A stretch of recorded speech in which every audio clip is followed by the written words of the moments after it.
Start कर रहे हैं। हाँ बेटा, मैं लिख रहा हूँ पहले, फिर आपके साथ डिस्कस करता हूँ बेटा।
बेटा ये आपके सामने नोट डाउन करना है, कर लें। ये कुछ लिमिटेशंस हैं, बुराइयां हैं, रेशियो एनालिसिस की कुछ बुराइयां हैं, ये आपके सामने लिखी हुई हैं, इसको नोट डाउन करना है, कर लें प्लीज।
पास्ट नंबर्स सेकंड में लिखा है based on past numbers but used to predict future which is highly uncertain.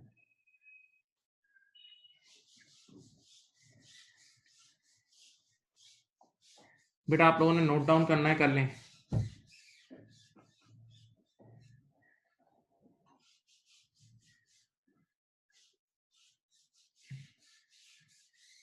कर लें बेटा, रिकॉर्ड नोट डाउन कर लें अगर करना है।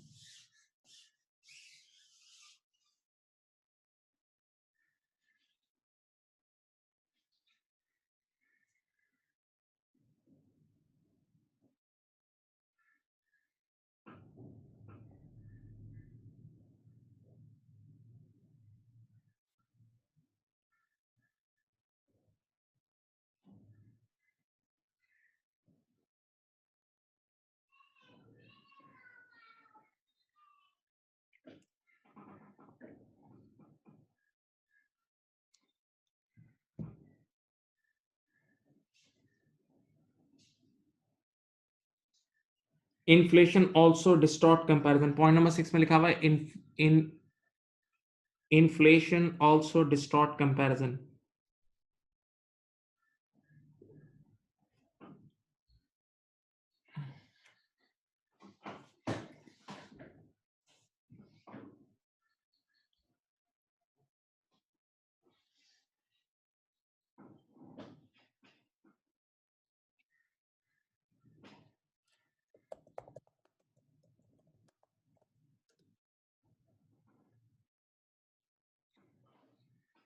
चलो मैं आपके सामने अब देखें, हमने पिछली मुलाकातों में बेटा जो रेशियोज डिस्कस किए थे, अगर आपको याद है हमारा टॉपिक चल रहा है interpretation of financial statement. Interpretation of financial statement, please यहाँ देखें। तो उसमें आप लोग को याद होगा आपने प्रॉफिटेबिलिटी रेशियोज का एक हेड पढ़ा था, एक आपने लॉन्ग टर्म सॉल्वेंसी रेशियोज का हेड पढ़ा था जिसमें गियरिंग और इंटरेस्ट कवर थे, एक आपने मैनेजमेंट एफिशिएंसी रेशियोज का हेड पढ़ा था, और एक आखिरी पढ़ा था लिक्विडिटी रेशियोज। आखिरी क्लास याद है जिसमें करंट रेशियो को एक रेशियो पढ़ा था। अब बेटा हम रेशियो एनालिसिस की कुछ लिमिटेशंस डिस्कस कर रहे हैं, कुछ बुराइयां डिस्कस कर रहे हैं, कुछ कुछ ऐसी बातें जिसकी वजह से रेशियो एनालिसिस लोगों को गुमराह भी करती है। सही है, आराम आराम से मीनिंगफुल होके सुने। यहाँ देखें पॉइंट नंबर 1 क्या है। पॉइंट नंबर 1 है only financial, what about non financial. बेटा आप लोगों ने रेशियो एनालिसिस कल पढ़ा था, उसमें सारी फाइनेंशियल बातें थी ना पिछले दिनों। भाई GP margin, GP upon sales, सारे पैसों वाले नंबर थे, सारी नंबर क्रंचिंग थी, मॉनेटरी। तो रेशियो एनालिसिस सिर्फ फाइनेंशियल परफॉर्मेंस बताता है। What about non financial, what about non financial things. बेटा कितनी नॉन फाइनेंशियल चीजें हैं जो अल्टीमेटली आपके फाइनेंशियल्स को भी हिट करती है। जैसे अगर एक इदारा है, उसमें उसकी क्लीनलीनेस, उसकी सफाई नहीं हो रही, फिर भी पैसा तो वो लोग कमा रहे हैं, लेकिन आपको पता है कि ये भी कस्टमर्स देखते हैं। और अगर नॉन फाइनेंशियल चीजों को आपने आज सेट नहीं किया तो लॉन्ग टर्म में आपकी फाइनेंशियल चीजों को भी हिट कर जाएगा। इसी तरह मैं एक मिसाल देता हूं, अगर मैं अपने इंस्टीट्यूट्स की बात करूं, जैसे डिफरेंट यूनिवर्सिटीज और हमारे जो इंस्टीट्यूट्स होते हैं प्रोफेशनल, तो उसमें एक परफॉर्मेंस इंडिकेटर ये भी है कि इंस्टीट्यूट से जो बच्चे पढ़ के जाते हैं वो मार्केट में कहाँ जाते हैं। अगर इंस्टीट्यूट से पढ़ के जो यहाँ से इंस्टीट्यूट से कंप्लीट करके कोर्स यहाँ से जाके मार्केट में लोग बड़ी बड़ी जगह फिट हो रहे हैं, कोई यूनिलीवर में फिट हो रहा है, कोई आईसीआई में फिट हो रहा है बड़ी, तो ये बहुत बड़ा अच्छा परफॉर्मेंस इंडिकेटर है। लेकिन अगर लोग यहाँ से आउट होके, यहाँ से निकल के छोटी छोटी जगहों पे जॉब कर रहे हैं, अच्छी जगहों पे उनको जॉब ही नहीं मिल रही, तो इसका मतलब ये इंस्टीट्यूट के लिए एक क्वेश्चन मार्क है यार, कि इन्होंने बच्चों को कैसे ग्रूम किया है। तो ये नॉन फाइनेंशियल बातें, फाइनेंशियल मेजर नहीं है, इसका अभी राइट नाउ प्रॉफिट से हिट नहीं होगा, इसका प्रॉफिट से कोई लिंक नहीं होगा, इसका राइट नाउ प्रॉफिट से कोई लिंक नहीं होगा, लेकिन लॉन्ग टर्म में आपकी प्रॉफिटेबिलिटी को बीट करेगा। इसी तरह एक ऐसी जगह है जहां लोगों की कॉल्स रिसीव की जाती है, यानी कस्टमर्स की कॉल, तो अगर एक एक कस्टमर की कॉल रिसीव करते वक्त आधा आधा घंटा वेट कराया जा रहा है, तो ये भी एक नेगेटिव पॉइंट है। तो रेशियो एनालिसिस तो इन सब चीजों को इंक्लूड करता ही नहीं है, सिर्फ फाइनेंशियल फैक्टर्स को इंक्लूड करता है। तो what about non financial factor, जिसको ये एक्सक्लूड कर देता है। लेकिन आप लोग अपना एक पेपर पढ़ेंगे F2, आपको पता है रेशियोज आप लोग फिर से F2 में पढ़ेंगे। तो F2 में आपको एक टॉपिक पढ़ाया जाएगा NFPIs, non financial performance indicators, non financial performance indicators. तो उसमें आप ये चीजें भी कवर करेंगे, लेकिन यहाँ नहीं है। नाउ नंबर 2, बेटा आप लोग सब इतने बड़े हो चुके हैं और आपको पता है फाइनेंशियल अकाउंटिंग हमेशा गुजरे हुए कल के लिए होती है। Financial accounting is always for past, financial accounting is always for past, हमेशा गुजरे हुए कल के लिए होती है। तो वो होती तो गुजरे हुए कल के लिए, लेकिन उसकी बेसिस पे हम आने वाला कल प्रेडिक्ट कर रहे होते हैं। बेटा जो इनकम स्टेटमेंट बैलेंस शीट आपको गिवन होती है वो गुजरे हुए कल की होती है, उससे आप रेशियोज निकाल के फिर आने वाला कल प्रेडिक्ट करते हो। तो जरूरी थोड़ी है जो पास्ट में हुआ था वही फ्यूचर में होगा, जरूरी नहीं है जो पास्ट में हुआ था वही फ्यूचर में होगा, जो पास्ट में हुआ था वही फ्यूचर में होगा। हाँ, तो ऐसी सूरत हाल में बेटा ये भी एक इसमें खामी है।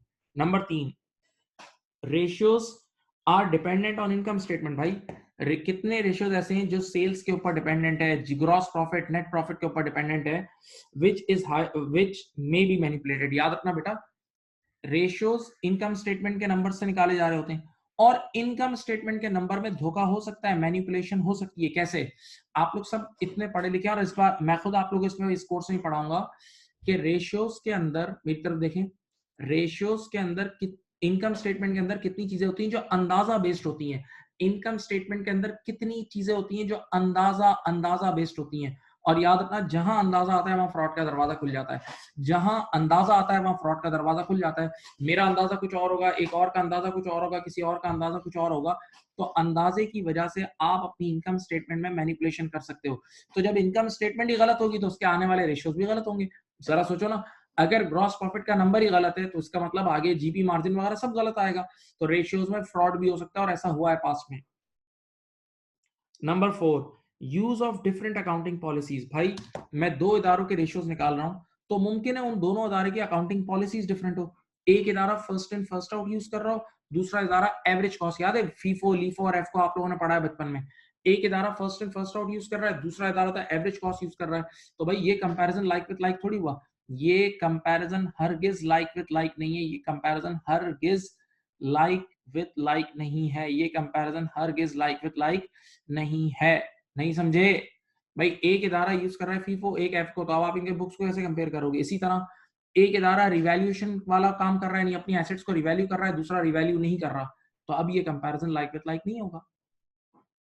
Now sometimes same ratios give different interpretation, same ratios give which may misguide users, मैं अब आपको समझाता हूं, इधर देखें, गौर से सुने, सामने देखें। एक कंपनी के सब बच्चे यहां देखें, ये है 018 और ये है 019। यहां देखें, यहां 018 में एक कंपनी के डेटर डेज थे, एक कंपनी के डेटर डेज थे 10 डेज, और अब हो गए 50 डेज। चलो बेटा 018 में एक कंपनी के डेटर डेज पहले थे, पहले 10 दिन थे, और अब कितने दिन हो गए? सामने देखें 50 दिन। तो देखने वाला क्या सोचेगा? जरा सुने, डेटर डेज का मतलब debtors collection period, debtor days का मतलब डेटर्स कलेक्शन पीरियड। तो देखने वाला ही सोचेगा कि पहले हम लोग 10 दिनों में पैसे निकलवा रहे थे, पहले हम 10 दिनों में पैसे निकलवा रहे थे कस्टमर से, अब कितने दिनों में निकलवा रहे हैं? 50 दिन में। तो इसकी एक इंटरप्रिटेशन क्या बनती है कि हमारा क्रेडिट कंट्रोल डिपार्टमेंट थका हुआ है, हमारा क्रेडिट कंट्रोल डिपार्टमेंट की परफॉर्मेंस गिर गई है कि पहले हम सिर्फ 10 दिन में पैसे निकलवा रहे थे और अब हम 50 दिनों में पैसे निकलवा रहे हैं, तो this is a negative sign. तो देखने वाला तो ये समझेगा, लेकिन मुमकिन है कंपनी ने काम जानबूझ के किया हो, लास्ट क्लास याद है, मुमकिन है कंपनी ने काम जानबूझ के किया हो, जानबूझ के डेटा डेज बनाए हो ताकि कस्टमर्स को रोक सके, ताकि कस्टमर्स को कॉम्पिटिटर के पास ना जाने दें। तो हकीकत में ये अमल कंपनी के लिए अच्छा है, हकीकत में इसके पीछे एक स्ट्रेटेजी है, कस्टमर को रोकना है, बिजनेस को ग्रो करना है। लेकिन देखने वाला क्या समझेगा कि हमारा क्रेडिट कंट्रोल डिपार्टमेंट की परफॉर्मेंस खराब है। तो कई बार एक ही रेशो डिफरेंट सिग्नल्स दे रहा होता है, लोग इससे गुमराह भी हो जाते हैं, लोग इससे गुमराह भी हो जाते हैं। नाउ थोड़ी सी मैं इकोनॉमिक्स की बात करूंगा।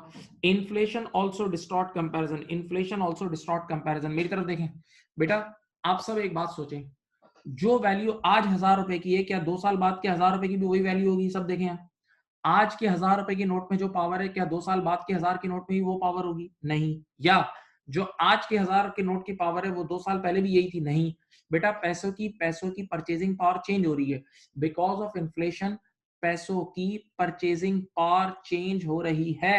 हाँ, तो यहां देखें, एक कंपनी का 018 है, ये 019 है। इधर देखें,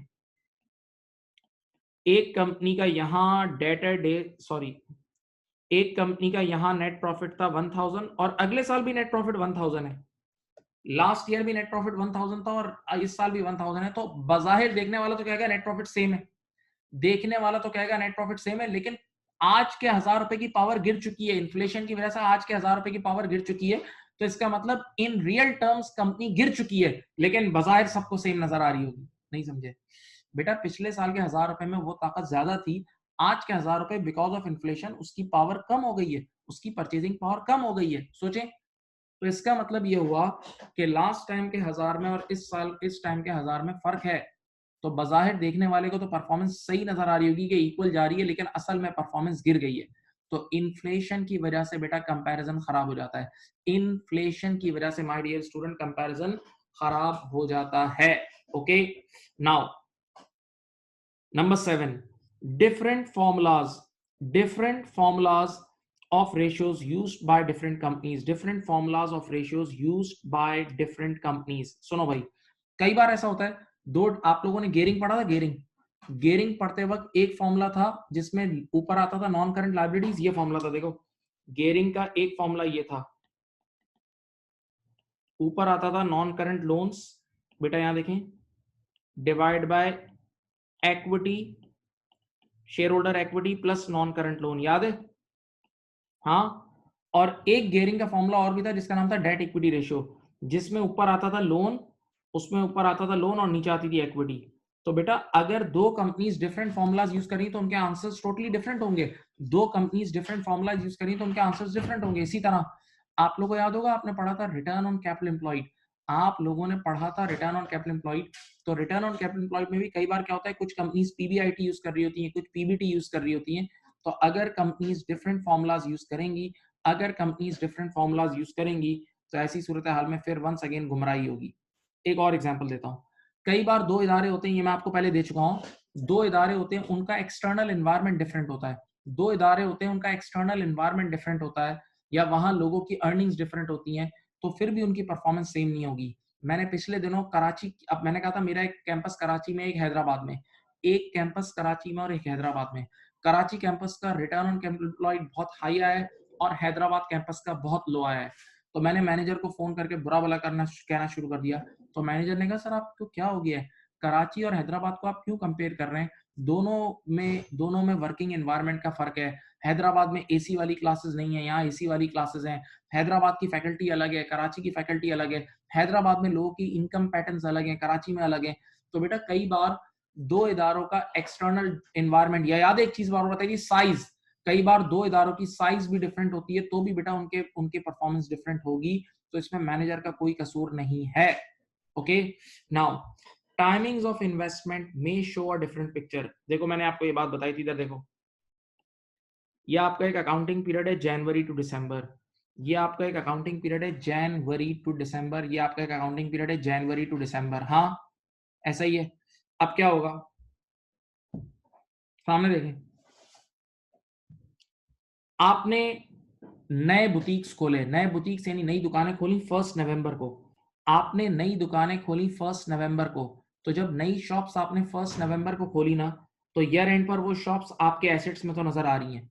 आपने नई दुकानें यानी नई शॉप्स खोली 1 नवंबर को, तो ईयर एंड पर वो आपके ईयर एंड पर वो आपके टोटल एसेट्स में तो डिनोमिनेटर में नजर आ रही है। लेकिन जरा मुझे बताओ, क्या इन नई दुकानों ने पूरा साल कमा के दिया होगा? नहीं, इन नई दुकानों ने इस साल सिर्फ 2 महीने कमा के दिया होगा, इन नई दुकानों ने इस साल सिर्फ 2 महीने कमा के दिया होगा।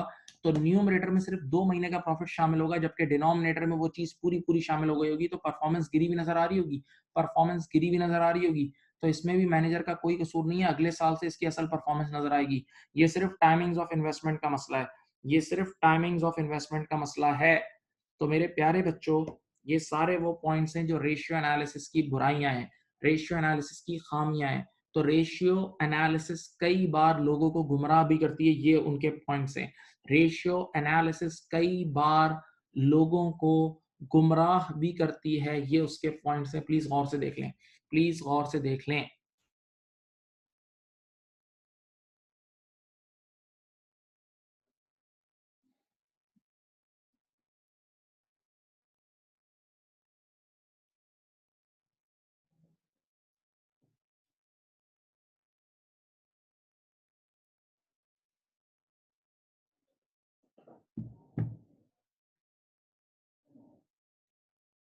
हाँ भाई,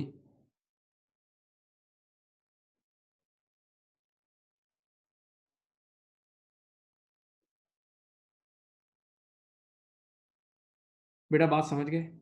प्लीज चैट बॉक्स में बताएं। Did you understand? प्लीज बेटा बताएं, रिप्लाई करें।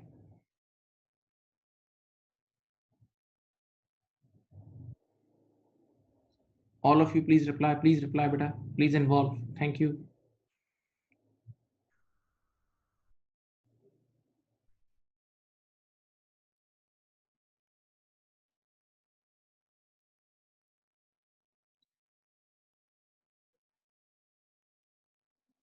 हाँ, एक बच्चे ने रिक्वेस्ट की पॉइंट नंबर 4।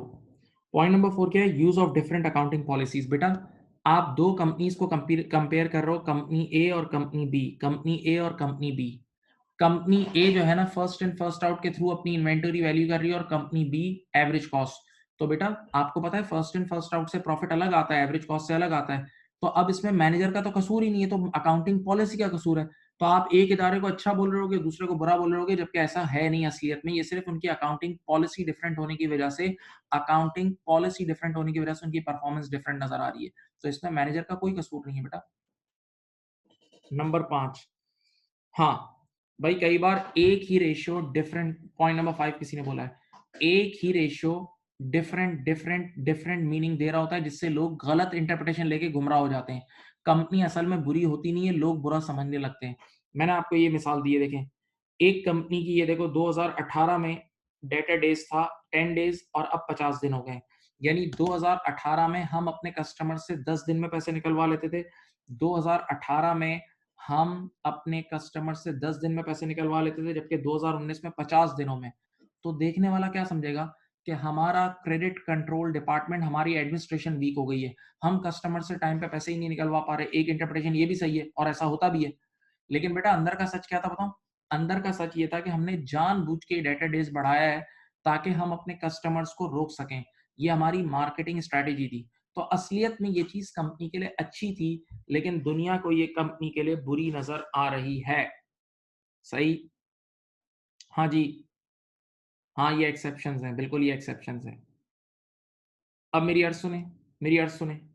मैं अब आज यहाँ से एग्ज़ाम किट शुरू कर रहा हूँ। वैसे आप लोगों के पास एग्ज़ाम किट मेजॉर कुछ बच्चों के पास है भी, लेकिन मैं स्क्रीन पे आपको एग्ज़ाम किट दिखाता हूँ और अब हम एमसीक्यूज़ करते हैं। हम नहीं बल्कि आप करेंगे। आप एमसीक्यूज़ करेंगे, आप लोग एमसीक्यूज़ करेंगे, मैं आप लोगों को गाइडेंस देता रहता हूँ, मैं अब आप लोगों से करवाता हूँ। सही है? ठीक है? आप लोगों के पास सारी स्लाइड्स और सब भेजी हुई हैं, आपने कॉपी भी किया है काफ़ी सारी चीज़ें। चलें मैं एग्ज़ाम किट पे आता हूँ।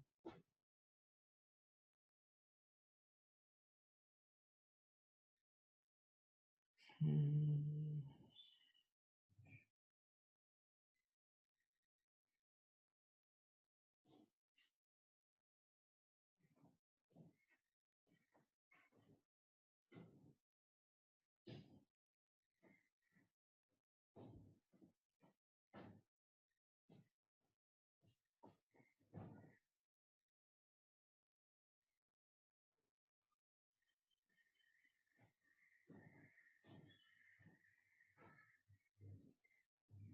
चलो, एग्ज़ाम किट का पेज नंबर 122 निकाल लो। आपके पास जो एग्ज़ाम किट है उसका पेज नंबर 122 किट का निकाल लें। अगर किसी के पास नहीं है तो वो मेरी स्क्रीन पे देख के सॉल्व करेगा। वो मेरी स्क्रीन पे देख के क्वेश्चन नंबर एमसीक्यू नंबर 412 से शुरू करना है। Page number 122 MCQ number 412, MCQ number 412। ठीक है? चलो बेटा स्टार्ट कर लो। आपके सामने अप्लाई करें। ये 3 सवाल पहले करें, मैं आहिस्ता-आहिस्ता चेंज करूँगा। चलो 3 सवाल पहले करें प्लीज़।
करें बेटा, स्टार्ट करें।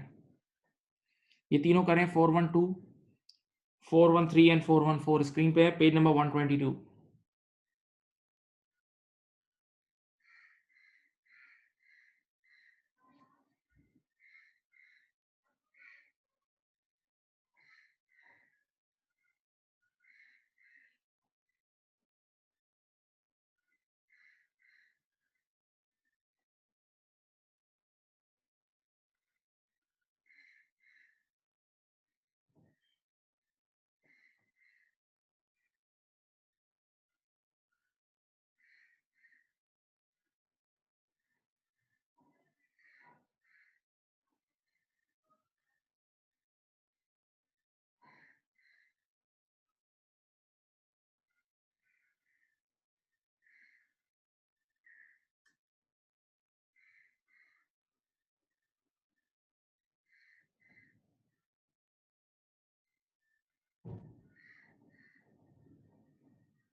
बेटा 412, 413 एंड 414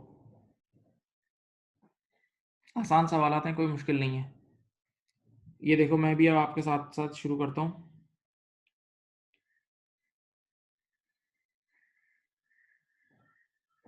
देखें, पहला वाला सवाल, उसमें सेल्स है 20, ये देखें सेल्स 20 है और कॉस्ट ऑफ सेल्स कितनी है बेटा, 15,400। तो जीपी कितना होगा बोलो बेटा, जीपी होगा 4600। जीपी मार्जिन होता है GP upon sales into 100, GP upon sales into 100। कितना आया बेटा इसका आंसर बताओ, 23%। 412 का आंसर है डी, 412 का आंसर है डी, सबका यही है। हाँ भाई, जरा मुझे हेल्प करते रहें, ठीक है। फिर क्वेश्चन नंबर 413, इसमें आपको निकालना है operating profit margin. Operating profit margin होता है पीबीआईटी, यानी ये ऑपरेटिंग प्रॉफिट का मतलब पीबीआईटी भी होता है, याद रखना। ऑपरेटिंग प्रॉफिट को सब बच्चे सुन लें, पीबीआईटी भी कहते हैं।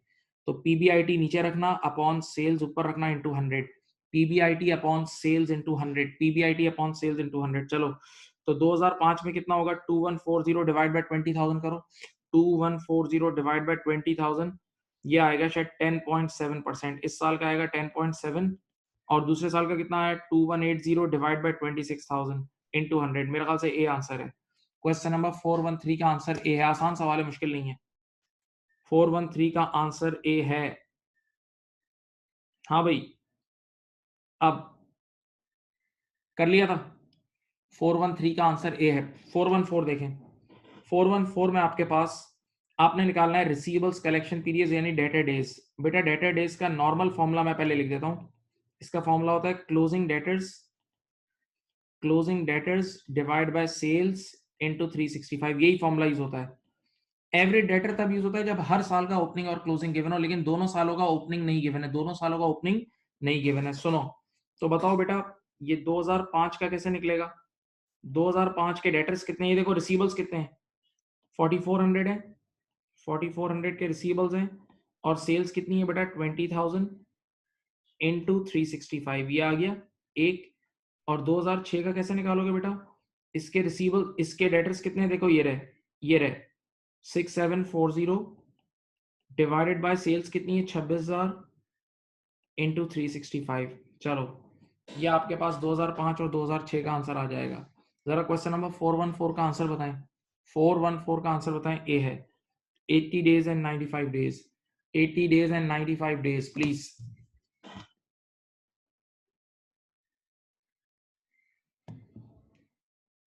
Eighty days and 95 days.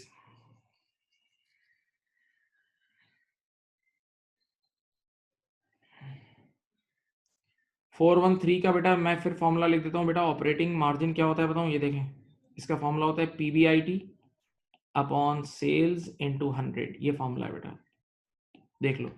मैंने ये फॉर्मूला यूज किया है, PBIT upon sales into 100। Caplin की किट कर रहे हैं जी।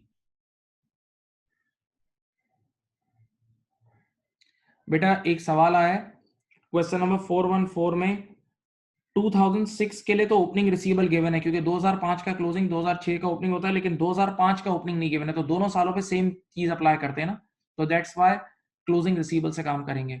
बेटा 2005 और 2006 दोनों में सेम तरीके से रेशियो निकालना है, ओके। तो दोनों साल क्लोजिंग रिसीवेबल लेंगे क्योंकि 2005 का ओपनिंग रिसीवेबल नहीं गिवन है।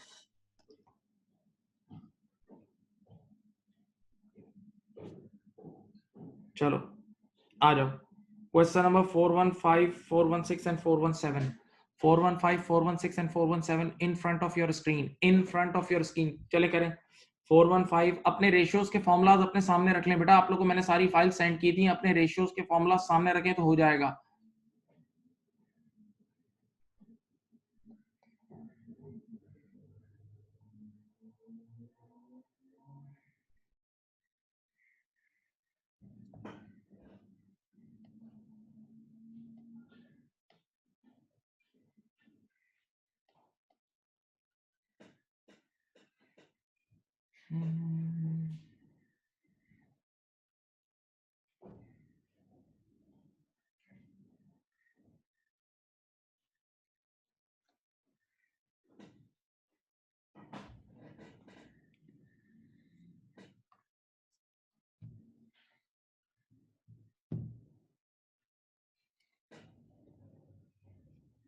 कहना बेटा करें।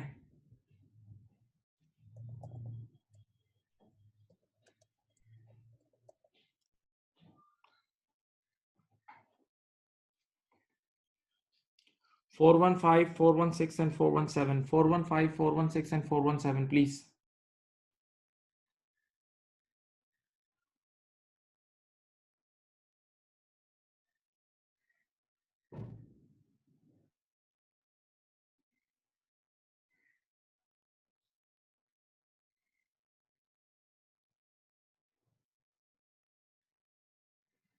गुड, कुछ बच्चों ने सॉल्व कर भी लिया, करें करें सब करें, सब करें।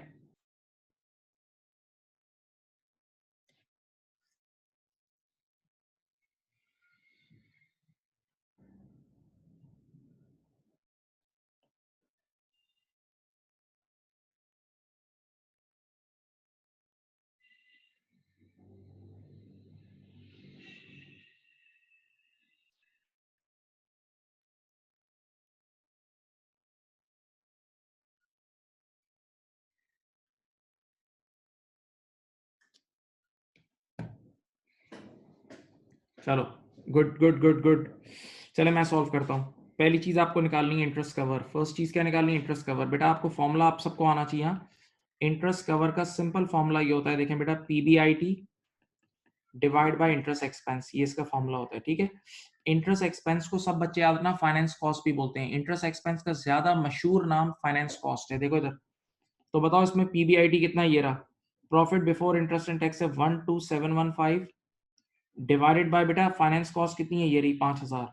करो आंसर निकाल लो, ये आएगा 2.54 टाइम्स, ये पहले का आंसर है 2.54 टाइम्स। बेटा 415 का आंसर है ए, 415 का आंसर क्या है? ए। 415 का आंसर क्या है? ए। ओके नाउ 416, 416 सेलिंग प्राइस आपके पास कितना गिवन है? सेलिंग प्राइस गिवन है, ये एससीपी से होगा, ये कुछ भी नहीं है भाई, एससीपी है, ये एससीपी से हो जाएगा।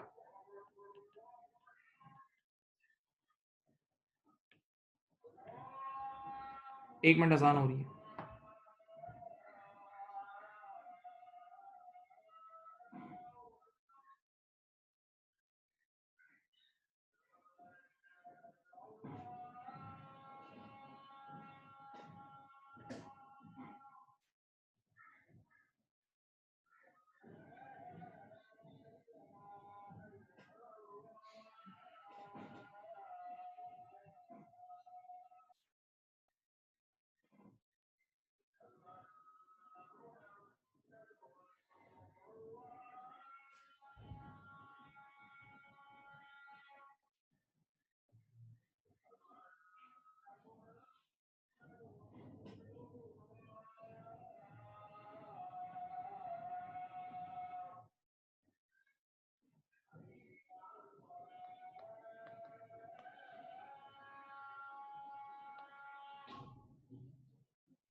अब सामने देखें,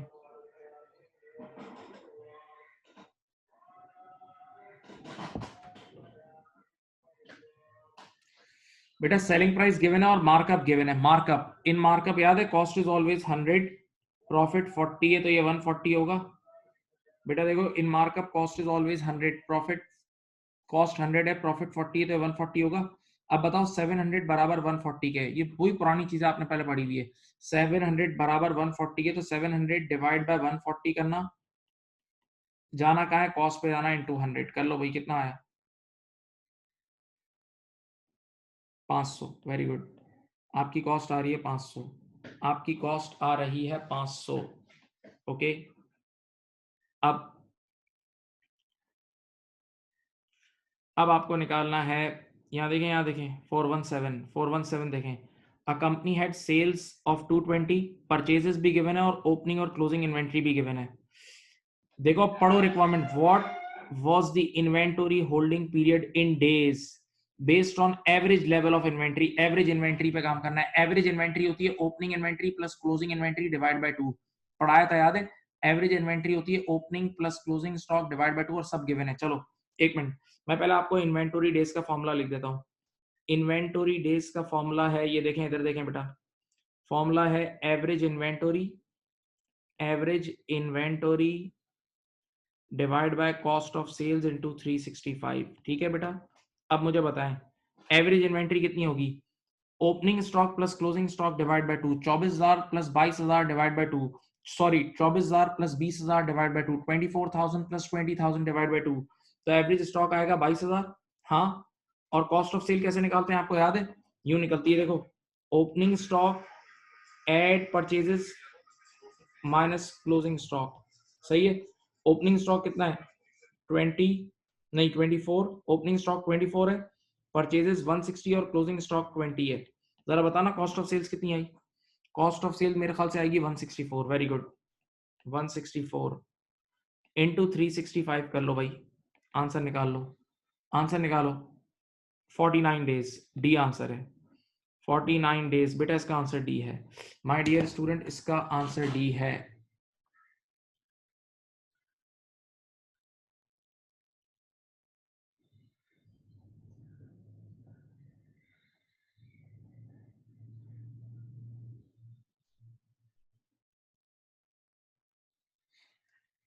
इसका आंसर डी है। कॉस्ट ऑफ सेल आई बेटा opening stock add purchase less closing stock, cost of sale आती है opening stock add purchases less closing stock, we all know this. किसी ने किया था ये, देख लें भाई किसी ने किया था, आसान है बेटा, ये कोई इतने हाई फाई क्वेश्चन नहीं है।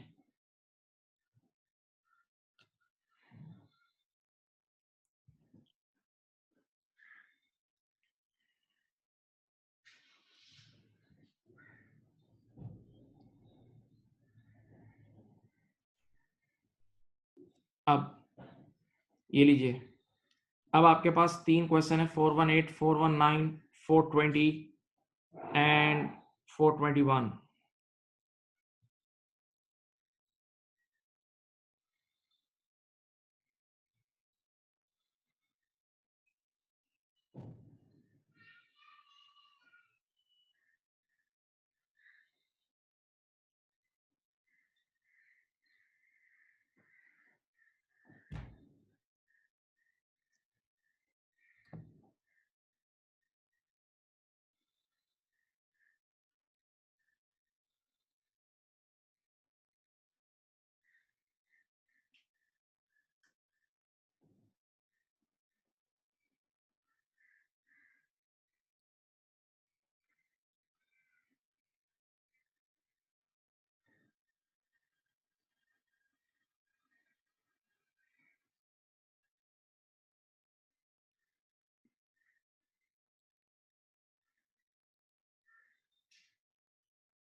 क्वेश्चन नंबर, ये 4 क्वेश्चंस करें प्लीज, इसमें क्वेश्चन नंबर 420 अच्छा है, 420 अच्छा सवाल है।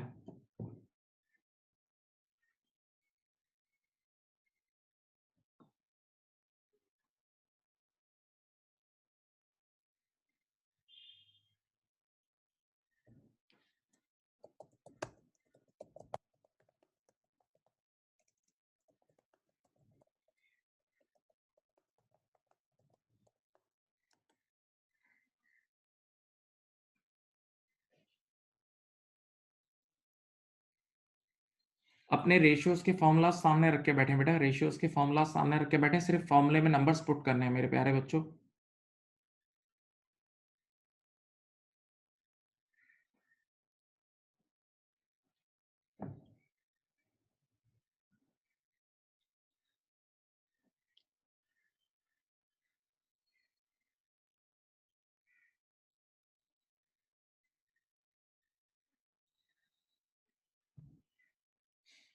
बच्चे कर रहे हैं, कर रहे हैं, कर रहे हैं, करें करें करें करें। मैं करा दूंगा, आप लोग चारों करें, आप लोग चारों करें, मैं करा दूंगा, आप लोग चारों कर ले, मैं करा दूंगा।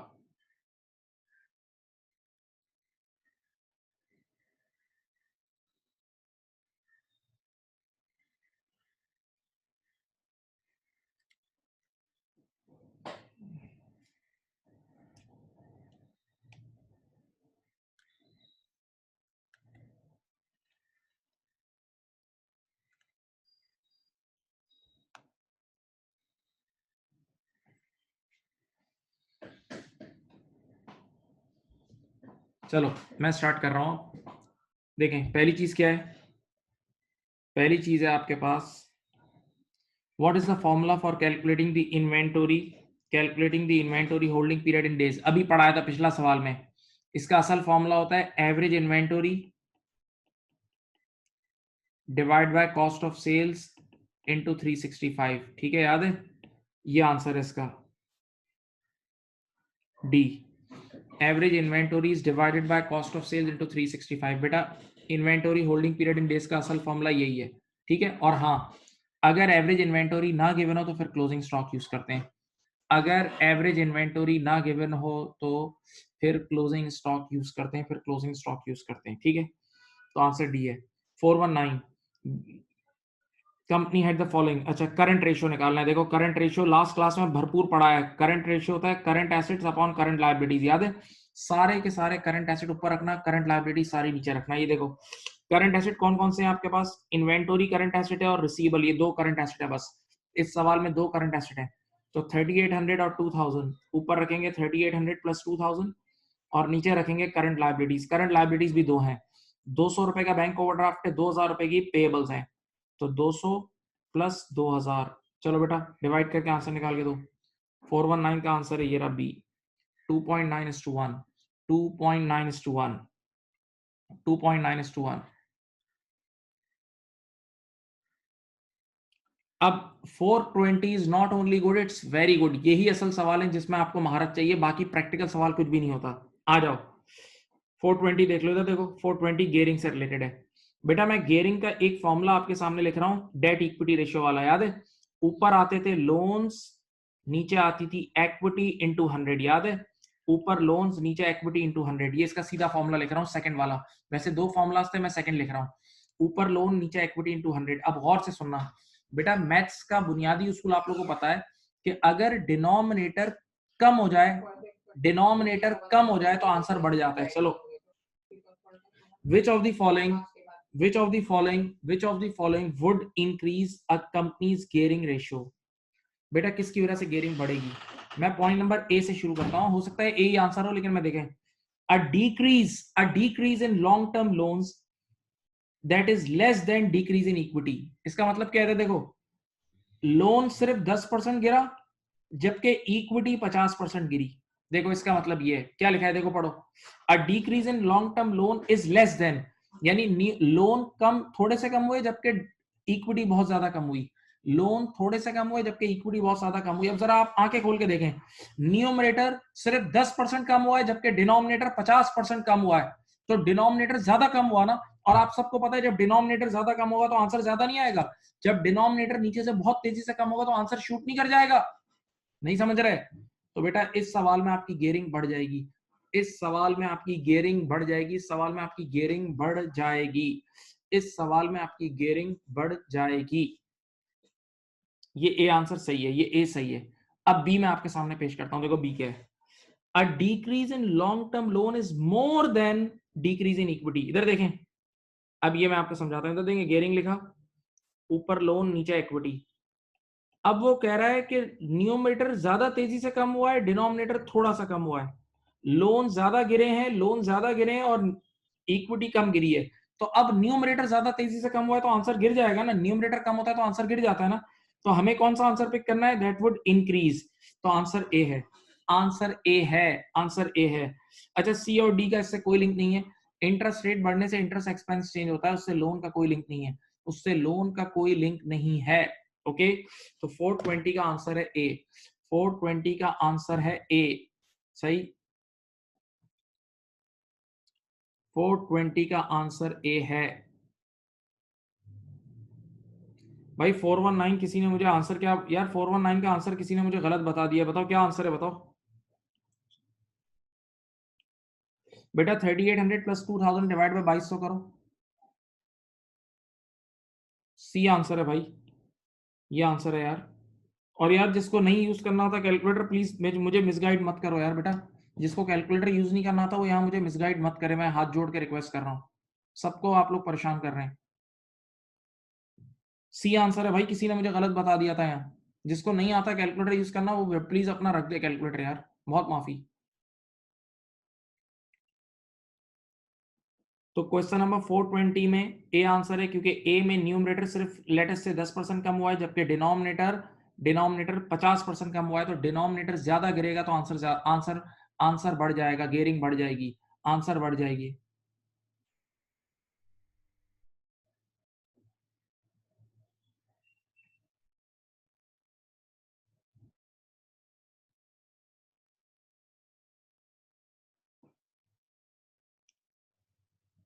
क्वेश्चन नंबर 420 का ए एक बार फिर सोचें, 420 का ए पढ़ें और दिमाग में सोचें, फ्रैक्शन बना के सोचें। 420 का ए फ्रैक्शन बना के सोचें।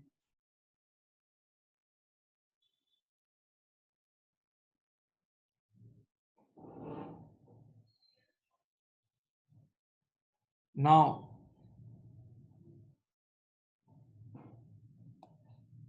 बेटा क्वेश्चन नंबर 421, मेरे प्यारे बच्चों देखो 421 क्या है, based on the available what was the quick ratio. याद है क्विक रेशियो, क्विक रेशियो मैंने कल पढ़ाया था लास्ट टाइम। क्विक रेशियो के न्यूमरेटर में लिक्विड करंट एसेट्स आते हैं, यानी सिर्फ आता है रिसीवेबल और कैश। याद है, रिसीवेबल और कैश। बेटा मैंने पढ़ाया था इन्वेंटोरी नहीं आएगी, रिसीवेबल और कैश आएगा, इन्वेंटोरी नहीं आएगी, इन्वेंटोरी नहीं आएगी।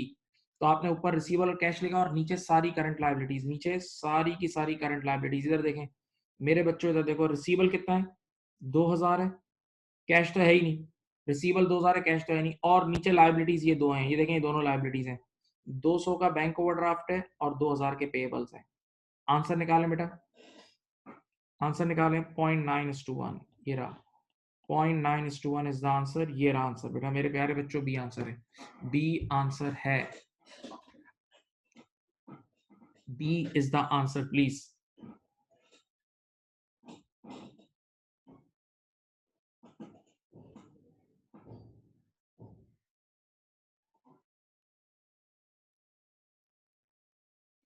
अब चलें ये चार सवाल और करें। 422, 422, 423, 424 आपके सामने है बेटा, सब बच्चे करें, फॉर्मूलाज अपने सामने रखें। 422, 423, 424 एंड 425 प्लीज।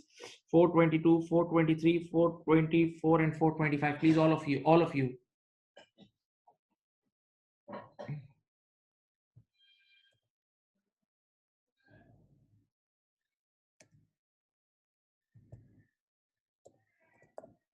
करें बेटा स्टार्ट।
करें बेटा प्लीज, प्यारे बच्चों प्लीज सॉल्व करें।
चलो इधर देखो, एक एक करके सॉल्व करते हैं। अगेन 422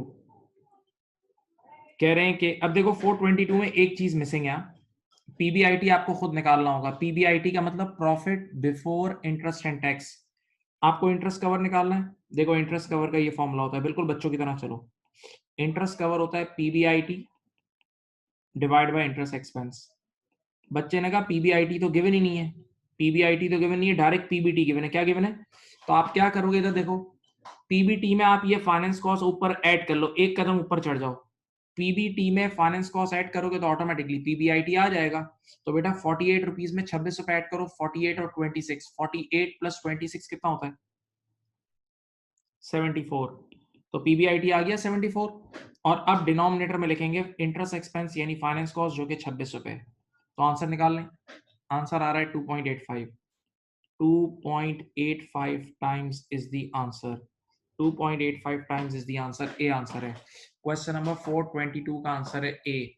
क्वेश्चन नंबर 422 का आंसर है ए। ठीक है, 2.85 टाइम्स। ओके, पक्का। अब क्वेश्चन नंबर 423 देख लो भाई, एक मिनट मैं रुक रहा हूँ। 422 देख लो, 422 देख लो, आराम से देख लो बेटा प्लीज।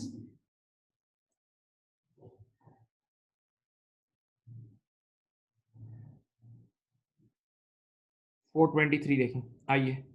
कह रहे हैं the following extract related 2005 and 6 payable payment period यानी creditor days. Payable payment period याद है कि ऑन एवरेज हम अपने क्रेडिटर्स को कितने दिनों में पे करते हैं? इसको बोलते हैं क्रेडिटर डेज। ये देखो ये रहा क्रेडिटर डेज। इसका नॉर्मल फॉर्मूला होता है क्लोजिंग क्रेडिटर्स, क्योंकि नॉर्मली एवरेज डेटर निकालना, एवरेज क्रेडिटर निकालना मुश्किल होता है। Closing creditor divide by cost of sales, divide by cost of sales into 365। Closing creditor divide by cost of sales into 365। इधर देखें, एक है आपके पास 2006 और एक है 2005।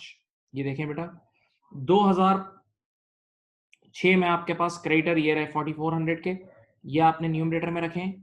डिवाइड बाय बेटा आपकी कॉस्ट ऑफ सेल कितनी है 55,000, ये डिनोमिनेटर में रखा, इनटू टाइम्स 365, ये आया। अच्छा बेटा 2005 में क्या होगा? आपके क्लोजिंग पेबल्स हैं 5300 के, डिवाइडेड बाय आपकी कॉस्ट ऑफ सेल्स है 48,000 की, इनटू 365। बेटा कर लें प्लीज, करें बेटा।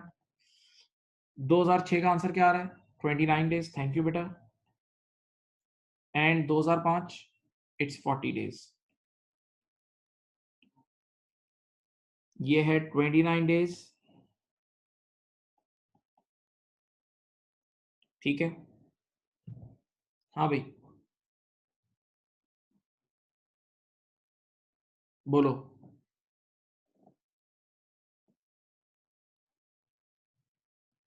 हाँ, अब again a theory question, good question, a very good question. ये देखें, गेयरिंग रेशियो का पहले मैं फॉर्मूला लिख देता हूँ, आसान वाला फॉर्मूला लिख रहा हूँ। गेयरिंग रेशियो का मैं डेट इक्विटी रेशियो लिख रहा हूँ। ऊपर लोन्स, नीचे इक्विटी, याद है, इनटू 100। अब पढ़ो जरा statement. An increase in gearing ratio could be caused by the issue of equity shares for cash. बेटा आप नए शेयर इशू करोगे ना, जब आप नए शेयर इशू करने का मतलब ओनर से और पैसा आएगा, ओनर के घर से और पैसा आएगा, तो ये इक्विटी बढ़ेगी। बेटा ओनर के घर से और पैसा आता है तो इक्विटी बढ़ती है। याद नहीं है bank debit share capital credit और शेयर प्रीमियम क्रेडिट आपने एंट्री बनाई थी शुरू में? तो आप जब ओनर के घरों से पैसा मंगाओगे तो इक्विटी बढ़ेगी, और इक्विटी बढ़ेगी तो डिनोमिनेटर बढ़ेगा, तो गियरिंग तो कम हो जाएगी। बेटा जब भी इक्विटी बढ़ती है तो गियरिंग कम हो जाती है, जबकि ये बोल रहा है गियरिंग बढ़ रही है, तो ये झूठ बोल रहा है। This is false, this is false, this is false. सही, this is false. Question number 424 is false. 425 देखते हैं, चलो।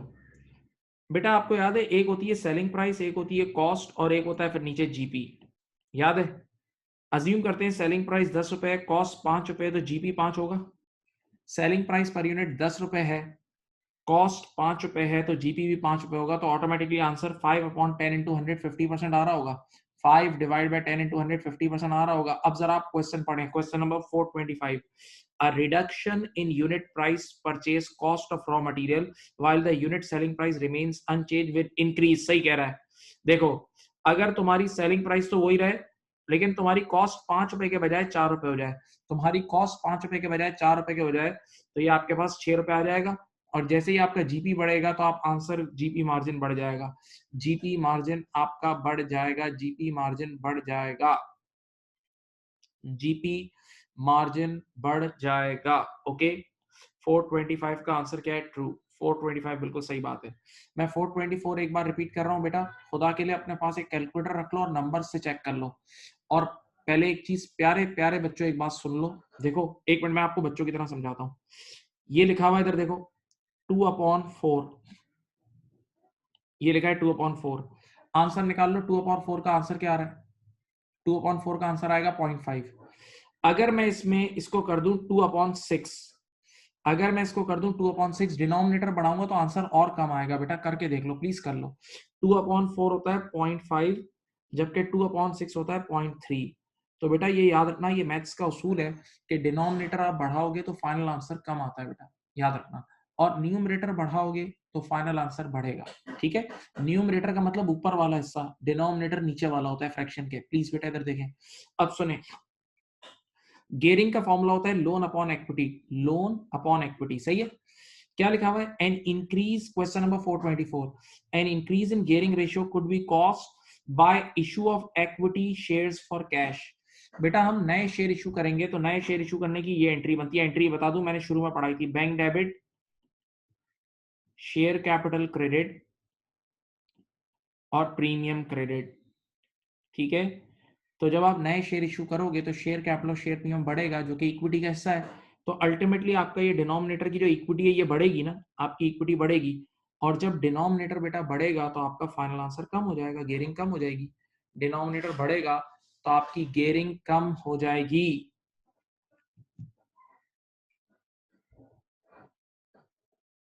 तो इन्होंने बोला हुआ है इंक्रीज, तो इन्होंने झूठ बोला हुआ है, तो 424 इज फॉल्स। 424 is false. देख लें भाई, देख लें भाई, मैं खामोश हूं, आप देख लें।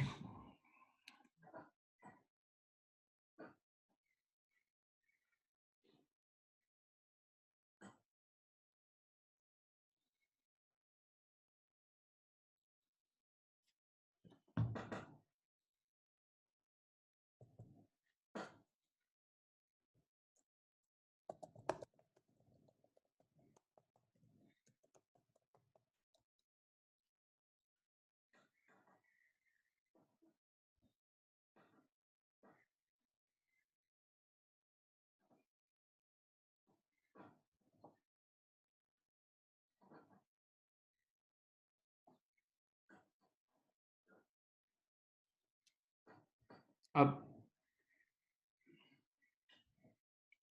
चलो भाई, नेक्स्ट पेज आ गया। ये देखिए नेक्स्ट पेज आ गया। इसमें भी आपके पास 3 सवालात हैं, करें।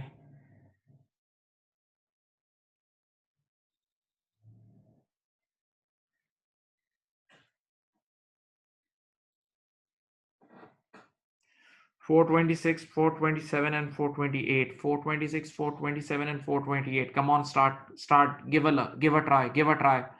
सारे प्रैक्टिकल टाइप के सवाल आते हैं।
426, 427 and 428 please. 426, 427 and 428.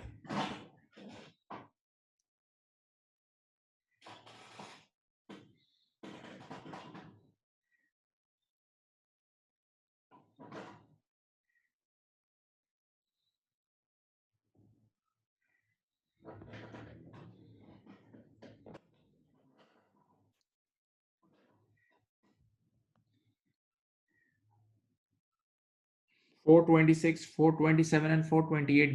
give a try, please give a try. please बेटा बैठे ना, ट्राई करें, सॉल्व करके दें, आप लोग कर लेंगे, हो जाएगा.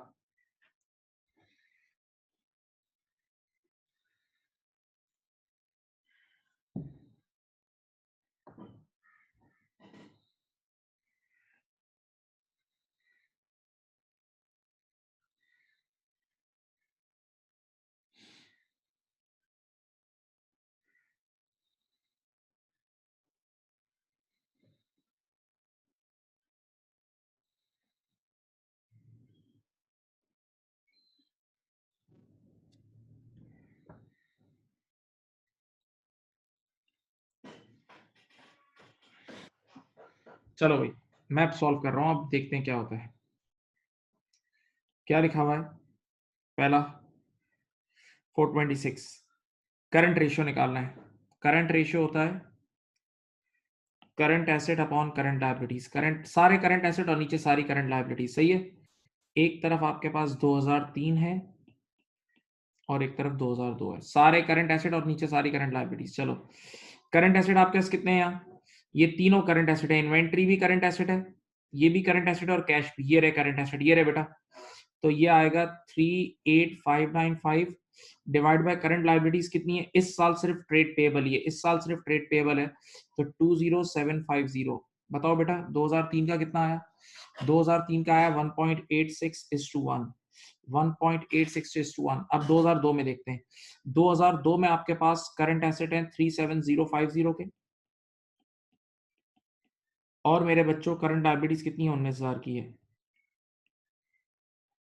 कितना आ रहा है? 1.95:1. थैंक यू बेटा.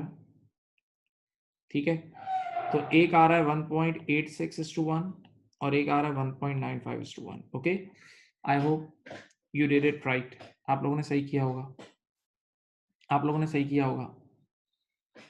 ठीक है, एक नजर देख लो, एक नजर देख लो.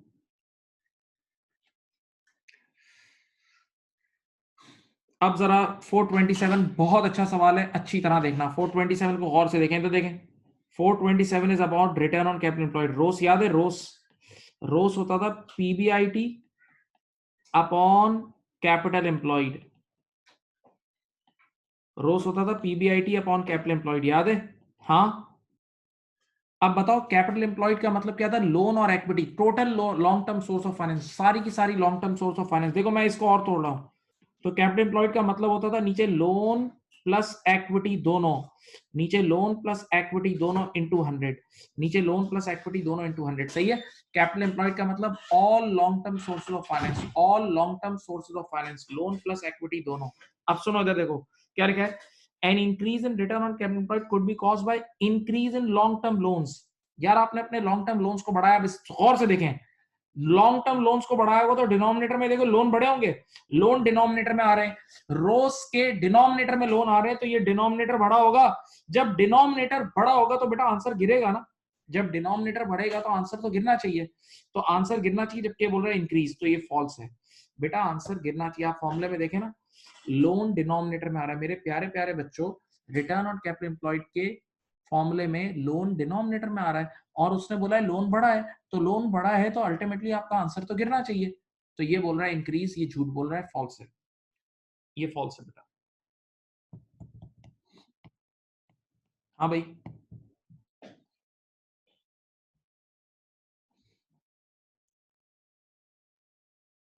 428, 428 ये खुद कह रहा है calculate debt equity ratio. Gearing का कौन सा फॉर्मूला यूज करना है? Debt equity ratio. Debt equity ratio मैं आपको बता रहा फॉर्मूला लिख देता हूं. ये होता है ऊपर लोन्स यानी नॉन करंट लोन्स, नीचे इक्विटी मालिकों का पैसा इनटू 100. ये फॉर्मूला है. ऊपर नॉन करंट लोन्स, नीचे इक्विटी इनटू 100. अब मैं आपके सामने सामने लिख देता हूँ, ये है 2008 और ये है 2007। देखें भाई, 2000 शेयर होल्डर इक्विटी का मतलब पता है ना, share capital, share premium, retained earning, ये पूरा इक्विटी का पैकेट होता है। देखो 2008 में ये रही इक्विटी की पैकेट, ये रही इक्विटी का पैकेट है 90,000 का। और जरा देखो न्यूमरेटर में लॉन्ग टर्म, ये रहा 10% लोन, ये रहा लॉन्ग टर्म लोन। ओवरड्राफ्ट नहीं लेना, overdraft short term liability, overdraft is current liability, तो नॉन करंट लोन्स लेते हैं। तो बेटा न्यूमरेटर में आएगा 4,500 का लोन और नीचे आएगी इक्विटी 90,000 की, इंटू 100 करो, 2008 का आंसर निकालो। 2008 का आंसर आ रहा है 5%। अच्छा देखो 2009 में हम देखते हैं हमारी शेयर होल्डर इक्विटी कितनी हो गई, 80,000 की इक्विटी है। देखो शेयर कैपिटल, शेयर प्रीमियम और रिटेन अर्निंग मिला के 80,000 की शेयर होल्डर इक्विटी है, डिनोमिनेटर में आएगी। और न्यूमरेटर में लोन कितने आएंगे, 5600 के। 5600 मल्टीप्लाई बाय 100 करके बताएं कितना आ रहा है, 7%। तो बेटा देखो इधर देखो, 2007 का आंसर है 7% और 2008 का आंसर है 5%। 2007 का आंसर है 7% और उसका 5% है। उसने खुद मुझे बोला था डेट इक्विटी रेशियो निकाल दो, तो मैंने निकाल दिया। और डेट इक्विटी रेशियो क्या होता है, ऊपर नॉन करंट लोन्स, नीचे share holder equity multiply by 100। ऊपर नॉन करंट लोन्स, नीचे share holder equity multiply by 100।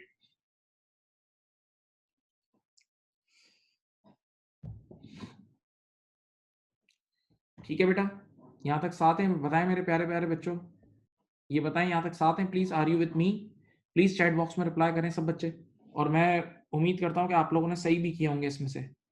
साथ हैं सब बच्चे, रिप्लाई करें बेटा, इन्वॉल्व हो प्लीज, सब प्लीज।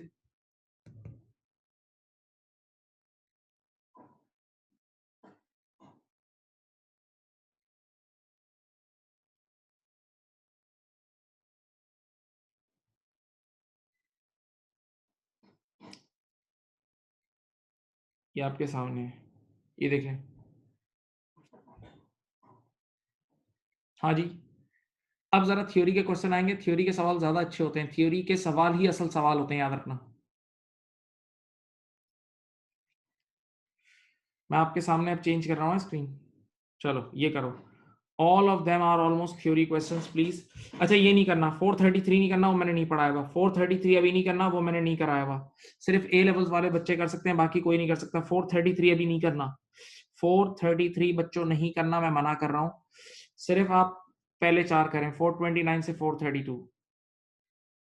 ठीक है, 433 मना कर दिया, नहीं करना अभी। 429 से करें 432।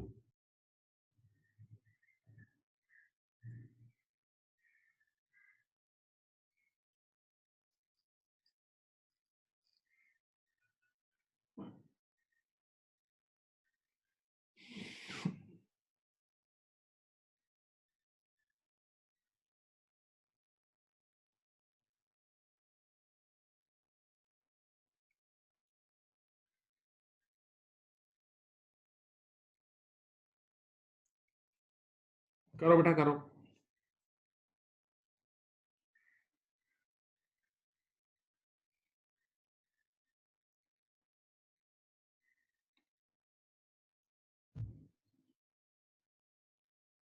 432 जो है ना, उसमें आपको थोड़ा सा गेस करना पड़ेगा, क्योंकि मैं उसके लिए आपको एक शॉर्टकट बताऊंगा। डेज, वो टाइम्स गिवन और डेज निकालना है।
चलो करें बेटा 429, 430, 431 and 432 please. 429, 430, 431 and 432 please try करो।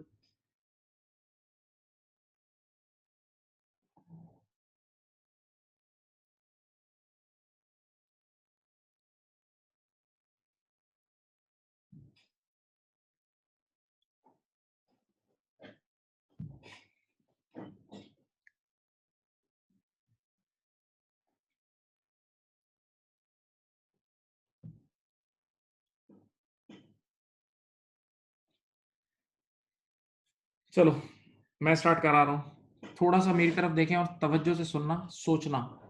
विच of the following is likely to increase trade trade receivable collection period, यानी डेटर डेज।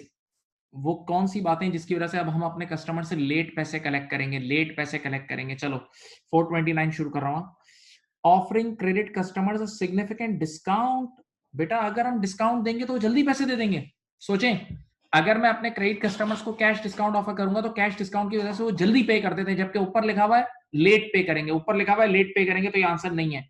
बेटा अगर मैंने अपने क्रेडिट कस्टमर्स को कैश डिस्काउंट ऑफर कर दिया तो they will pay me early, जबकि मुझे उनसे ऊपर लिखा हुआ है लेट पे कब करेंगे, तो ये तो अर्ली हो जाएगा ना, ए की वजह से तो अर्ली हो जाएगा, तो ए आंसर नहीं है। B, application of effective credit control, नहीं। अगर मैं बहुत सख्ती करूंगा और इफेक्टिव क्रेडिट कंट्रोल हर रोज उनको कॉल कर करके उनके पीछे पड़ूंगा तो ऐसी सूरत हाल में तो पैसे जल्दी निकल आएंगे, जबकि ऊपर लिखा है पैसे लेट निकलेंगे, तो ए और बी नहीं है। ए और बी से पैसा जल्दी निकलेगा, मुझे वो आंसर पिक करना है जिसमें पैसा लेट आएगा। लेट,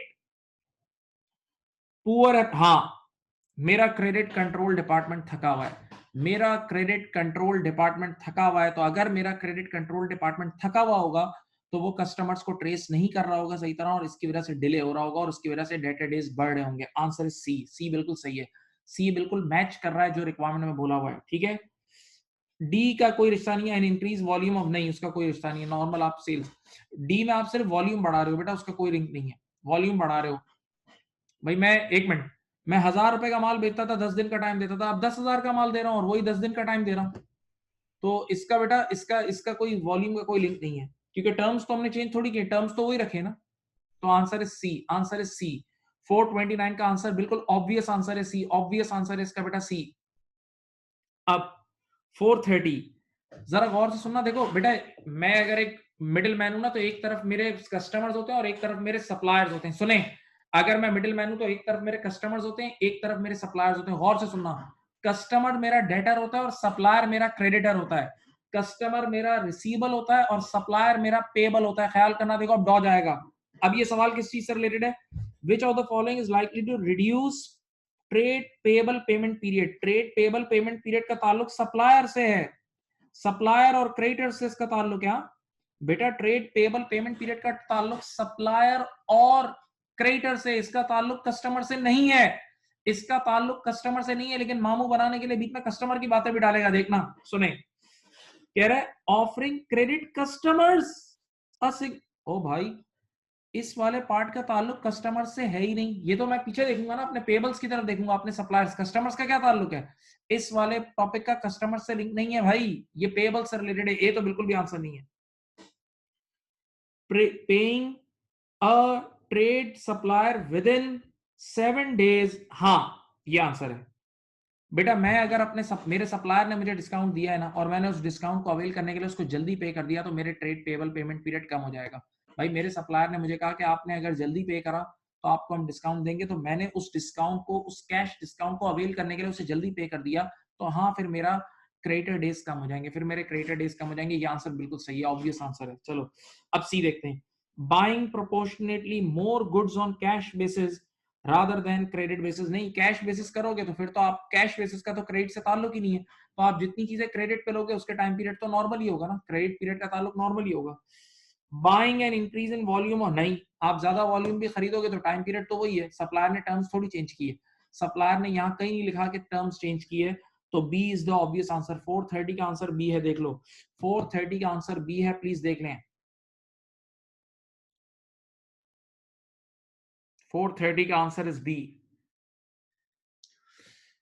नाउ 431, बेटा एक पहले, इससे पहले कि मैं ये स्टार्ट करूं, पहले एक चीज बता दूं। जब मैंने तुम्हें inventory holding period in days पढ़ाया था, inventory holding period in days पढ़ाया था, तो मैंने कहा था अगर आप ज्यादा इन्वेंटरी होल्ड करोगे तो इन्वेंटरी होल्डिंग पीरियड बढ़ता था। याद है? ज्यादा इन्वेंटरी अपने पास रखोगे, यानी इन्वेंटरी अगर स्लो स्लो बिकेगी, अगर इन्वेंटरी स्लो स्लो बिकेगी तो inventory holding period in days जो है ना वो आपका बढ़ेगा। यानी आप अगर होल्ड करोगे ज्यादा स्टॉक तो inventory holding period in days बढ़ेगा। तो अब आंसर इसी हिसाब से पिक करना। चलो question number, which of the following is likely to increase inventory holding period? बेटा इन्वेंटरी होल्डिंग पीरियड कब बढ़ेगा? पहले ही सुन लो, जब ज्यादा इन्वेंटरी होल्ड करोगे। तो चारों में से वही आंसर पिक करना जिसमें आप ज्यादा इन्वेंटरी होल्ड कर रहे हो, ज्यादा इन्वेंटरी होल्ड कर रहे हो। पहला पढ़ो, पढ़ो, building up inventory level in preparation of sales and market. हाँ बिल्कुल सही है बेटा। आपने कोई नई प्रोडक्ट लॉन्च करनी है, आपने कोई नई प्रोडक्ट लॉन्च करनी है, आपने कोई नई प्रोडक्ट लॉन्च करनी है, सामने देखें, आपने कोई नई प्रोडक्ट लॉन्च करनी है और उसके लिए आपने कहा पहले से ज्यादा स्टॉक जमा करके रखता हूं ताकि एकदम कस्टमर आए तो मैं उनको बेच सकूं। तो अब हाँ, इस वजह से आप ज्यादा स्टॉक होल्ड कर रहे हो, इस वजह से आप ज्यादा स्टॉक होल्ड कर रहे हो तो इन्वेंटरी डेज बढ़ेंगे। ये आंसर है, ये आंसर सही हो सकता है ए, ठीक है। लेकिन मैं सारे आंसर्स पढ़ रहा हूँ, बी सी डी क्यों गलत है वो भी बताता हूँ। Scrapping the off old and obsolete items. बेटा आपके पास जो भी बेकार स्टॉक होता है उठा के बाहर फेंक देते हो, तो इसकी वजह से आपकी इन्वेंटरी कम हो जाती होगी ना। आप जो भी गंदा स्टॉक होता है, बेकार स्टॉक होता है, उसको उसी वक्त स्क्रैप आउट कर देते हो, तो आपकी इन्वेंटरी लेवल कम हो जाते होंगे। इन्वेंटरी लेवल कम होंगे तो इन्वेंटरी डेज भी कम होगा, तो बी आंसर नहीं है। C, only ordering for goods from a lab upon receipt of customer. Very good. आप इतने चालाक हो, आप स्टॉक होल्ड ही नहीं करते। जब कस्टमर आपको ऑर्डर देता है तभी आप गुड्स मंगाते हो, जब कस्टमर आपको ऑर्डर देता है तभी आप गुड्स मंगाते हो, तो आप एक्स्ट्रा स्टॉक होल्ड नहीं करते। तो जब आप एक्स्ट्रा स्टॉक होल्ड नहीं करोगे तो ऑटोमेटिकली आपके इन्वेंटरी कम होगी, तो इन्वेंटरी डेज भी कम होंगे। तो ये भी आंसर नहीं है, सी भी आंसर नहीं है। नंबर डी, ये तो मैंने आपको क्लास में ही पढ़ाया था, implementing effective goods requisitioning and ordering policies. बेटा आप लोगों ने जिन्होंने कॉस्ट अकाउंटिंग पढ़ी हुई है, जिन बच्चों ने, उनसे कह रहा हूं मैं, तो आप लोगों ने कॉस्ट अकाउंटिंग में इकोनॉमिक ऑर्डर क्वांटिटी ईओक्यू वगैरह पढ़ा है कि आप इतनी टेक्निकल तरीके से चलो कि बस कम कम मंगाओ और बिल्कुल एक्स्ट्रा ना मत मंगाओ, बस जितनी जरूरत है उतना ही मंगाओ। तो ऐसी सूरत हाल में, ऐसी सूरत हाल में आपकी इन्वेंट्री कम होल्ड होगी और इन्वेंट्री डेज भी कम होंगे। तो बी, सी और डी की वजह से इन्वेंटरी डेज कम होंगे, बी, सी और डी की वजह से इन्वेंटरी डेज कम होंगे, जबकि ए की वजह से इन्वेंटरी डेज ज्यादा होंगे। सही। अब 432 एक नई चीज है, देखो बेटा, जब मैं आपको इन्वेंटरी डेज वाला मैंने लेक्चर आपको दिया था, मेरी तरफ देख के आराम से सुकून से सुने। जब मैंने इन्वेंटरी डेज का लेक्चर आपको दिया था तो मैंने उसी वक्त उसके साथ एक और चीज पढ़ाई थी, इन्वेंटरी टर्नओवर इन टाइम्स। भूल गए आप? एक मिनट यार, मैं वो पेज निकाल के देता हूं तुम्हें। ठहरो, इधर देखो, इधर देखो।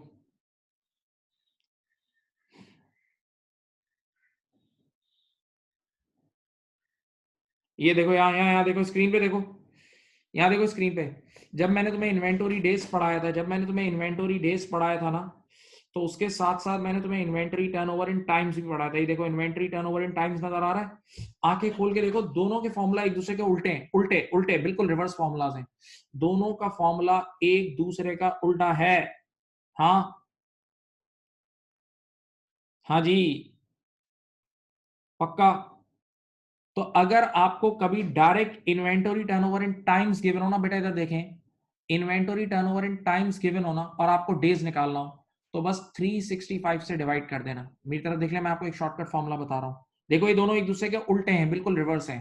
तो अगर कभी आपको inventory turnover in times given हो और डेज निकालना हो, तो बस 365 ऊपर रख के नीचे वो टाइम्स लिखना, तो आपके पास खुद ब खुद डेज आ जाएंगे। इन दोनों का ऑपोजिट रिश्ता है, इन दोनों का ऑपोजिट रिश्ता है, इन दोनों का ऑपोजिट रिश्ता है, इन दोनों का ऑपोजिट रिश्ता है। हाँ जी, ये देख लो। तो मैं देखो वहां जा रहा हूं, ये देखें, इस बार आपको क्वेश्चन नंबर 432 में क्या निकालना है, देखें पढ़े। You have been advised that a business has inventory turnover कितना है, 8.49। What is the average number of days, days निकालना है, इन्वेंटरी डेज निकालना है, that inventory is retained in the business prior to its sale. तो इसका answer simple, क्या करना, जब भी कभी निकालना हो ना डेज, तो 365 ऊपर रखना, नीचे रखना ये टाइम्स वाला आंसर। बेटा आंसर कितना आ रहा है? 43 डेज आ रहा है, शायद आंसर कितना आ रहा है बोलो? 43 डेज आ रहा है। तो ये एक फॉर्मूला आप लोग सब अपने पास लिख लें. whenever you are given inventory turnover in times and you need to calculate inventory holding period in days, just divide the number with 365. 365 से डिवाइड कर देना तो आपका आंसर आ जाएगा. लिख लो.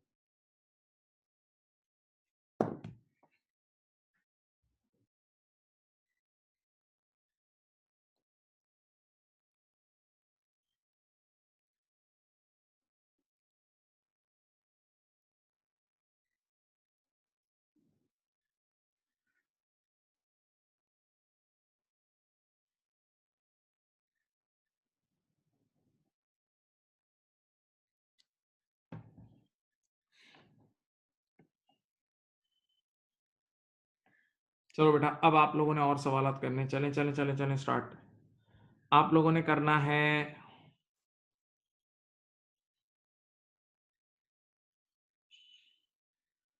434, 435, 436. अच्छा देखो, एक नया वर्ड आ गया है जिसका नाम है राइट इशू. राइट इशू का कुछ भी मतलब नहीं है, यूं समझें. ये देखें, इसका मतलब क्या बताऊं. राइट इशू का मतलब share issue for cash. Share issue for cash जो आप लोगों ने नहीं पढ़ा था, शेयर इशू फॉर कैश, जिसकी ये एंट्री बनाते थे आप लोग, याद है. आप लोग बैंक को डेबिट करते थे. शेयर कैपिटल क्रेडिट याद नहीं है पहली क्लास में जो आपने पढ़ा था. और प्रीमियम. राइट इशू का मतलब शेयर होल्डर्स ने शेयर्स खरीद लिए आपसे. शेयर होल्डर्स ने आपसे शेयर्स खरीद लिए हैं.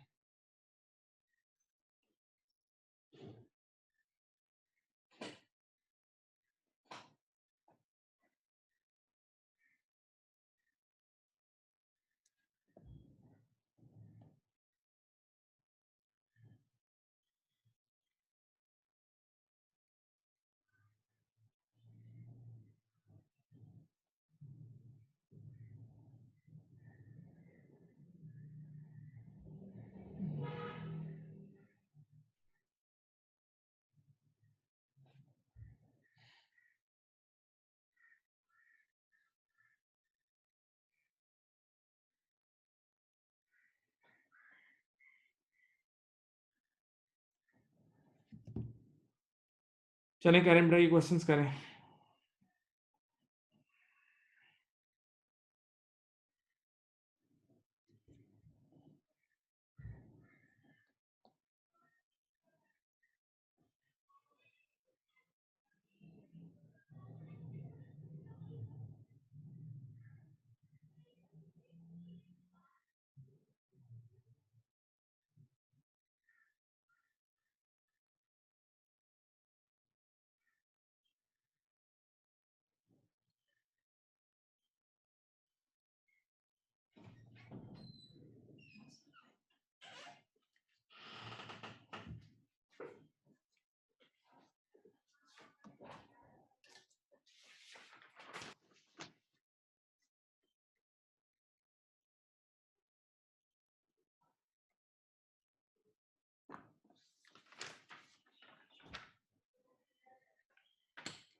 यही बोल रहा है.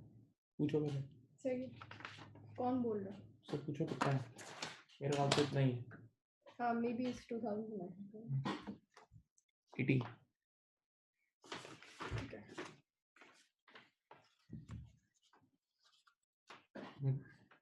Do tell him about this. Yeah.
चलो बेटा अब बात सुने। क्वेश्चन नंबर 434, क्वेश्चन नंबर 434 बेटा यहाँ देखें 434 सब देखें यहाँ 434 में क्या है, आपको निकालना है रोस। 434 में आपको निकालना है रोस। इधर देखें सब,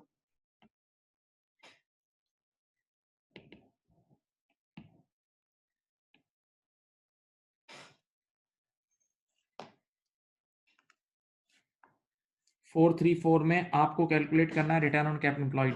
रिटर्न ऑन कैपिटल एम्प्लॉयड का फॉर्मूला होता है पीबीआईटी अपॉन कैपिटल एम्प्लॉयड। याद है PBIT divided by capital employed. इधर देखें, यहाँ देखें, मैं यहाँ लिख रहा हूँ रोस, उसका फॉर्मूला होता है पीबीआईटी ऊपर आता है, और अभी मैंने बताया था नीचे आता है कैपिटल एम्प्लॉयड। नीचे क्या आता है? Capital employed. कैपिटल एम्प्लॉयड का आसान लफ्जों में मतलब होता है loan plus equity. Loan plus equity.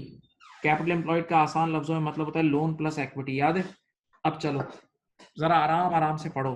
Which of the following statements could explain, which of the following statements could explain why return on capital for any entity increased from 20% to 25%? बेटा एक इदारे का रोस लास्ट ईयर था 20%, इस साल हो गया 25%। Last year था 20%, इस साल कितना हो गया 25%। रोस बढ़ गया।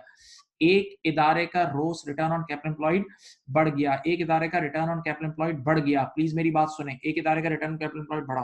अब आप आंसर पिक करें। Number 1, the entity reduce the long term borrowing. बिल्कुल सही बात है। देखें, चेक करें, इधर देखें, लोन लॉन्ग टर्म बोरिंग का मतलब लोन, जब आपका लोन कम होगा, देखें लोन डिनोमिनेटर में आ रहा है, लोन डिनोमिनेटर में आ रहा है। जब आपका लोन कम होगा तो ऑटोमेटिकली डिनोमिनेटर कम होगा। जब आपका लोन कम होगा तो ऑटोमेटिकली डिनोमिनेटर कम होगा, तो फाइनल आंसर बढ़ जाएगा ना। तो हाँ भाई, ये पहली बात तो सही है। लोन यानी बोरिंग्स, लोन यानी बोरिंग्स कम होंगी तो आपका रोस बढ़ेगा। ठीक है। नंबर 2 पढ़ें। The entity managed to increase profit margins. Yes, जब प्रॉफिट मार्जिन बढ़ेंगे तो न्यूमरेटर में प्रॉफिट बढ़ेगा ना। जब प्रॉफिट मार्जिन बढ़ेंगे तो आपका न्यूमरेटर का प्रॉफिट बढ़ेगा, तो इससे भी रोज बढ़ेगा। भाई न्यूमरेटर का डायरेक्ट रिश्ता होता है। फिर सुनो, नंबर 2 में कह रहा है कि आपके प्रॉफिट मार्जिन बढ़े, इसका मतलब आपकी प्रॉफिटेबिलिटी बढ़ी। तो प्रॉफिटेबिलिटी बढ़ी तो आपका न्यूमरेटर बढ़ जाएगा ना, और न्यूमरेटर बढ़ता है तो भी आंसर बढ़ता है। न्यूमरेटर बढ़ता है तो भी आंसर बढ़ जाता है। सही है। और तीसरी चीज क्या है? The entity made an issue of shares. The entity made an issue of shares for cash. बेटा कंपनी ने नया शेयर इशू किया है, नया शेयर इशू किया है, तो नए शेयर इशू का मतलब ये एंट्री बनी होगी। देखो, आप लोगों ने पढ़ी भी है, bank debit, share capital credit और शेयर प्रीमियम क्रेडिट। तो नए शेयर इशू की वजह से इक्विटी बढ़ेगी ना, शेयर होल्डर इक्विटी, यानी मालिकों के घर से पैसा आएगा, तो ये डिनोमिनेटर बढ़ेगा। तो जब ये डिनोमिनेटर बढ़ेगा, जब डिनोमिनेटर बढ़ेगा तो इससे रोज गिर जाएगा। डिनोमिनेटर बढ़ेगा तो इससे रोज गिर जाएगा। तो पॉइंट नंबर 3 की वजह से, पॉइंट नंबर 3 की वजह से प्यारे बच्चों, पॉइंट नंबर 3 की वजह से आपका रोस गिर जाएगा। पॉइंट नंबर 3 की वजह से आपका रोस क्या हो जाएगा? गिर जाएगा। तो सिर्फ 1 और 2 से बढ़ रहा है, 3 से नहीं बढ़ रहा। आंसर है डी। क्वेश्चन नंबर 434 का आंसर है डी। सोच लें, क्वेश्चन नंबर 434 का आंसर क्या है? डी। क्वेश्चन नंबर 434 का आंसर है डी। ओके बेटा, ये समझ गए हैं सब बच्चों ने? सही समझा? बताओ। मैं ये आखिरी सवाल करा रहा हूं क्योंकि आप लोग की एक और क्लास भी है अभी। 434 का आंसर है डी। सबने किया था? बोलो।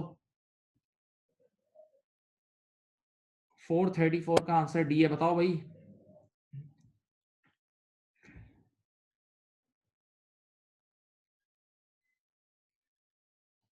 वो F1 वाली क्लास है आपकी, F1। जिनकी F1 होती है उनके लिए बोल रहा हूँ, F1 वालों के लिए बोल रहा हूँ, बाकियों के लिए नहीं, सबके लिए नहीं।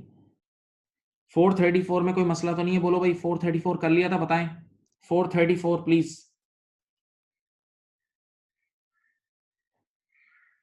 अब मेरी बात सुने बेटा, इसके जो रिमेनिंग क्वेश्चंस है मैं इंशाल्लाह खुद कल कराऊंगा, नेक्स्ट मीटिंग में मैं कराऊंगा मेरे प्यारे बच्चों, मैं खुद कराऊंगा आपको। और मैं आप लोग को अभी कुछ क्वेश्चंस भी सेंड कर रहा हूँ उस पर, आपके ग्रुप पे, ताकि वो आप असाइनमेंट में कर लें। ये सारी चीजें आपकी जो आज की वो स्लाइड्स हैं वो भी भेज देता हूँ। ठीक है, राइट। आज के लिए इतना ही रख रहे हैं। अपना ख्याल रखिएगा। अल्लाह हाफिज, बाय बाय।